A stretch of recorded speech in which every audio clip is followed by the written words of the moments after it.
এশার নামাজের পর সন্তানের মাথায় এই দোয়াটি পরে ফু দিন, আপনার সন্তানের মেধা শক্তিকে আল্লাহ রাব্বুল আলামিন বাড়িয়ে দিবেন, সন্তানের স্মৃতিশক্তি আল্লাহ রাব্বুল আলামিন অনেক প্রখর করে দিবেন। আমাদের ম্যাক্সিমাম সমাজে বর্তমান অনেক বাবা মার সন্তানদের স্মৃতিশক্তি তেমন প্রখর নয়, মেধা শক্তি তেমন বেশি ভালো নয়, তারা অনেক সময় পেরেশান হয়ে যায়। সন্তানের মেধা শক্তি বাড়ানোর কোনো আমল, কোনো ইনস্ট্রাকশন কোরআন এবং হাদিসে রয়েছে কিনা অনেক ক্ষেত্রে অনেক বাবা মা জানে না। আপনারা যদি এশার নামাজের পর রসুলের শিখানো মাত্র একটি দোয়া দিয়ে নিয়মিত সন্তানের মাথায় ফু দিতে পারেন, আল্লাহ রাব্বুল আলামিন আপনার সন্তানের মেধাশক্তি দান করে দিবেন। দেখেন, স্মৃতিশক্তি, মেধাশক্তি এটা আল্লাহ রাব্বুল আলামিনের দান।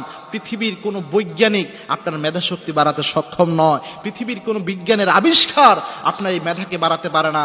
একমাত্র আল্লাহ রাব্বুল আলামিন চাইলেই আপনার মেধাশক্তি বাড়বে, এটা পুরোটাই আল্লাহ রাব্বুল আলামিনের হাতে। সুতরাং সন্তান যাদের রয়েছে, যাদের তেমন মেধাশক্তি সম্পন্ন নয়, আপনারা চেষ্টা করবেন এই দোয়াটা পরে ফু দেওয়ার জন্য, বিশেষ করে মারা চেষ্টা করবেন। কারণ 3 ব্যক্তির দোয়া আল্লাহ রাব্বুল আলামিন কখনো খালি হাতে ফেরত দেয় না। বাইহাকির হাদিস, আল্লাহর হাবিব সাল্লাল্লাহু আলাইহি ওয়াসাল্লাম জানিয়েছেন, 3 ব্যক্তির দোয়া আল্লাহ রাব্বুল আলামিন খালি হাতে ফেরত দিতে লজ্জা বোধ করে। 3 ব্যক্তির দোয়া আল্লাহ রাব্বুল আলামিন সরাসরি কবুল করে নেয়। তার মধ্যে এক ব্যক্তি হচ্ছে পিতা এবং মাতা।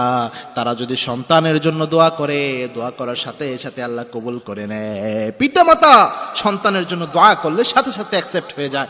মারা যেহেতু বেশি আমল করেন, ঘরের মধ্যে থাকেন, আপনারা চেষ্টা করবেন এশার পর একটি হাদিস, যে হাদিসটি বুখারীতে এসেছে, বুখারী শরীফের 143 নম্বর হাদিস, বিশ্বনবী সাল্লাল্লাহু আলাইহি ওয়াসাল্লাম নিজে আনাস রাদিয়াল্লাহু তাআলা আনহুকে এই দোয়াটা পড়ে, ইবনে আব্বাস রাদিয়াল্লাহু তাআলা আনহুকে এই দোয়াটা পড়ে ফু দিয়েছিলেন, যার ফলশ্রুতিতে ইবনে আব্বাস রাদিয়াল্লাহু তাআলা আনহু অনেক মেধাশক্তি সম্পন্ন হয়েছিলেন এবং কি মুফাসসির সাহাবী যতজন ছিলেন তাদের মধ্যে সর্বশ্রেষ্ঠ ছিলেন ইবনে আব্বাস রাদিয়াল্লাহু তাআলা আনহু। অনেক বড় ফকিহ হয়েছিলেন তিনি, অনেক মেধার অধিকারী হয়েছিলেন।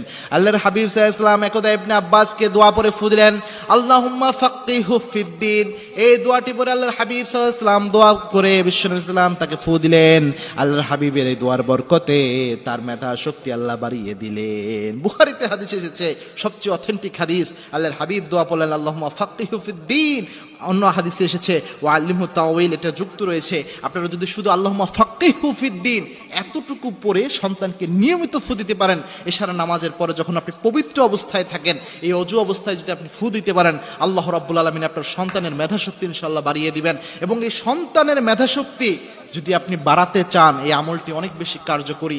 আমার আলোচনা, এর আগে বিগত একটি আলোচনায় এই আমলটার কথা আমি বলেছিলাম। অনেক বাবা মা যারা আমাকে ফোন দিয়েছেন, মোটামুটি 8 থেকে 10 জন পেয়েছি যাদের সন্তানের স্মৃতিশক্তির ক্ষেত্রে উপকারী ভূমিকা পালন করেছে এই দোয়াটি। আপনারা চেষ্টা করবেন যখন সন্তানে চান যে সন্তানের মেধাশক্তি বাড়ুক, আপনারা এই দোয়াটা পড়ার জন্য, আল্লাহুম্মা ফাক্কিহু ফিদ্দিন।